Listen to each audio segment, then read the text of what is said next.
bansa. Ah. Okay, pag mga ganito, pag mga ganito, pwede ka na mag-signal ma'am left para pag may padating sa likod, dikit-dikit ka lang ma'am sa guhit. Yung pinakahuling slot ng park mo na.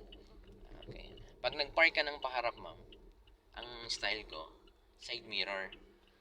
Di ba dalawang line sa isang slot? Sa unang guhit ma'am, itapat mo yung side mirror mo. Sa unang puti po. Oo, sa unang puti. So doon sa pinakahuling slot, isang puti lang yan. Opo. Kasi hindi, doon ma'am yung pinaka-last. Di ba? Konti pa. Itapat mo yung side mirror. Tapat na tapat. Ayun sa pinakadulo po, kala ko po yung Hindi, puti. ito ma'am. Itong line. Ito po. Ito yung unang line eh. Yun yung pangalawa, yung gutter. Yan, di ba tapat na siya, di ba? Opo. Pwede na yan. Sobra ka pa nga ng konti. Pwede yan. Full turn. Pwede po yan. Full turn mo siya sa left. Full turn sa left. So, ganito kalayo, mama, pag nag-park ka ng paharap. Di ba malayo tayo dun sa... Opo. Hindi siya kagaya ng patalikod na ano, na dikit. Oh. Ano po? Ganyan lang. Sa lalayo mo lang yung brake. Tapos hintay mo lang siyang marap ganyan. Yun lang. Yan, balik mo dalawa. Tama to. Tapos ang bumper mo, ang gulong mo mong ibangga doon sa stopper.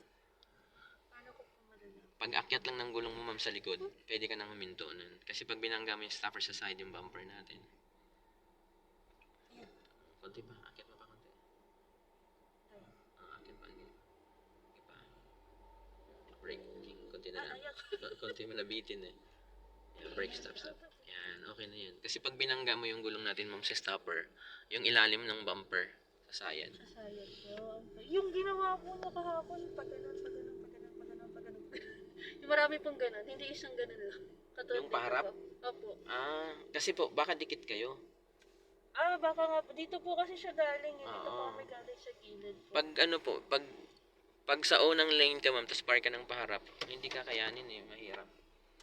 Mahirap eh. Dapat pwede ka doon sa pangalawang line kasi yung sa atin sa kabilang side tayo galing. So pagka malayo po, for example, ganito po kalawak yung kalsada, mas okay park ng mag-park paharap po. okay lang. Po. Okay Pero lang. kapag kayo kunwari yung Masikipan. katulad sa mga mall, Oo. Okay yung kaya mas maganda yung patalikod po. mas maganda. Okay. Kapag masigipan kasi para paglabas mo hindi ka mahirapan. So for example po, kunwari lalabas na po na. Oo.